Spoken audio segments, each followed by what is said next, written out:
Imagine waking up to sirens blaring, emergency alerts lighting up your phone, and a wall of water heading your way at the speed of a jetliner. That's exactly what happened today across the Pacific. From Russia's Far East to Hawaii and the U.S. West Coast, millions of people are on high alert after a massive 8.8 magnitude earthquake rocked the ocean floor off Russia's Kamchatka Peninsula. If you're in a coastal area, this story matters because tsunami waves don't ask questions, they just arrive. Let's break down exactly what's happening, where, and what officials are saying about the danger still looming. The quake struck at approximately 11:25 a.m. local time near the Kuril Islands off the Russian coast, an area known for intense seismic activity. With a magnitude of 8.8, it's one of the strongest earthquakes recorded in recent decades.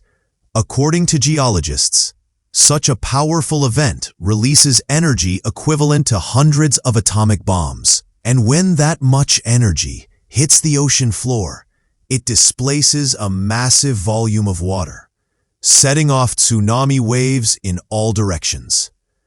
Authorities were quick to issue warnings, but it's what happened next that really shows how serious the situation is. Within minutes, tsunami alerts were issued in Hawaii, Japan, and along parts of the U.S. West Coast. The Pacific Tsunami Warning Center confirmed that waves had already started reaching Hawaii, with a 4-foot surge recorded on the coast of Oahu. Hawaii's governor, Josh Green, stated that while no wave of consequence had yet hit the Big Island, significant receding of water had been observed, a classic sign that a larger wave could be on the way. Officials are urging residents to stay away from shorelines and follow evacuation orders without delay. Over in Japan, the government ordered the evacuation of nearly 1.9 million people in low-lying areas. The Japan Meteorological Agency warned that waves as high as 3 meters or nearly 10 feet could hit the country's eastern coast. That's not just a splash. It's enough to flood streets, damage property, and pose serious risks to life. Several small tsunami waves have already reached Japan's shoreline, and officials caution that the danger may persist for over 24 hours due to continuing aftershocks and shifting ocean patterns. Back in Russia, the Sakhalin region declared a state of emergency. The northern Kuril Islands were evacuated swiftly after tsunami sirens were activated. Local reports show waves flooding the port town of Severokurilsk, where roads and coastal areas were submerged under several feet of water. Thankfully, early evacuation orders appear to have helped get people to safety in time.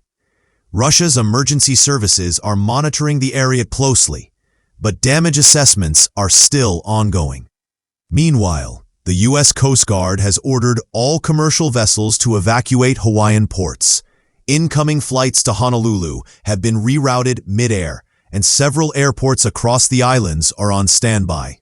On Maui, residents have been warned not to use toilets or tap water along coastal areas, as key infrastructure has been temporarily shut down to avoid contamination. The Honolulu mayor urged everyone in low-lying zones to get to higher ground immediately, emphasizing that tsunami waves can surge in multiple phases hours apart. This isn't just a Pacific Rim story, it's a global alert. Tsunami advisories have also been issued in the Philippines, Indonesia, China, and even as far away as Peru and the Galapagos Islands. In China, authorities expect waves up to 1 meter to reach their eastern coastline and have urged coastal communities to remain on alert. The Philippines issued similar warnings for more than 20 provinces, advising residents to steer clear of beaches and low-lying zones until the situation stabilizes. Tsunamis move fast, up to 500 miles per hour, and often strike with little warning. As geophysicists explain, they travel at the speed of a commercial airplane. That means if you're living on a coast, you might only have minutes to react, once a wave is confirmed. It's not like the movies, where you see a monster wave forming slowly in the distance. In real life, the ocean often recedes suddenly, luring people in, before a deadly surge rushes back with tremendous force. That's why early warnings and fast response are absolutely critical. For many in Hawaii, this disaster echoes past trauma. Lifelong Maui resident Felicia Johnson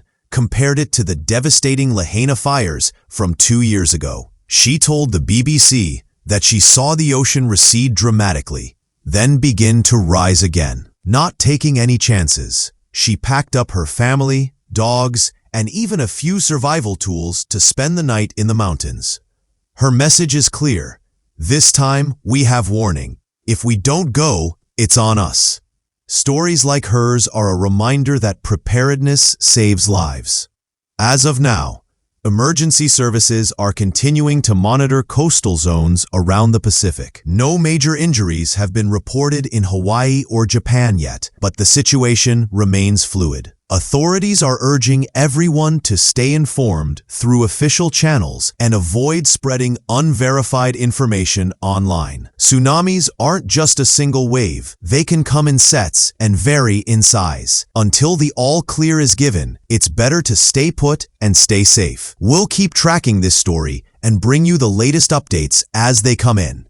Stay tuned and stay prepared. Emergency management officials across the Pacific are emphasizing one key point. Even if the initial wave seems small, the threat isn't over. Tsunami events can unfold over many hours, with some of the strongest waves arriving much later than the first.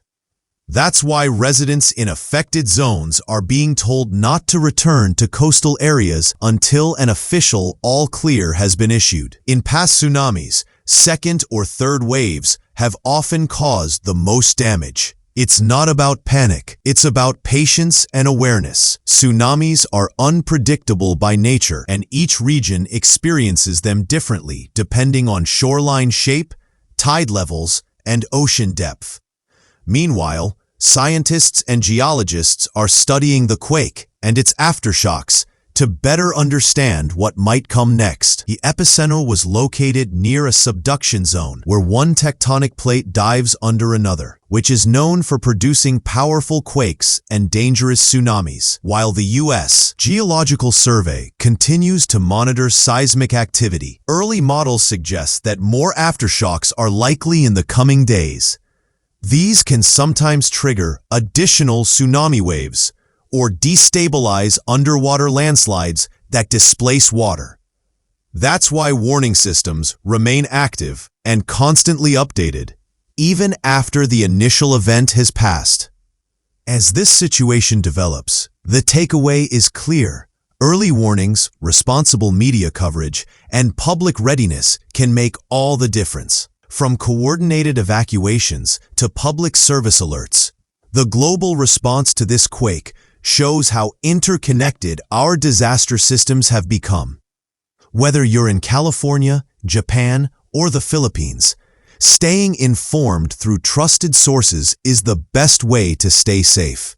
And remember, nature doesn't run on a schedule. The more we respect the power of the ocean, the better prepared we'll be when the next big one hits. If you found this update helpful, be sure to like, subscribe, and stay tuned for more verified coverage.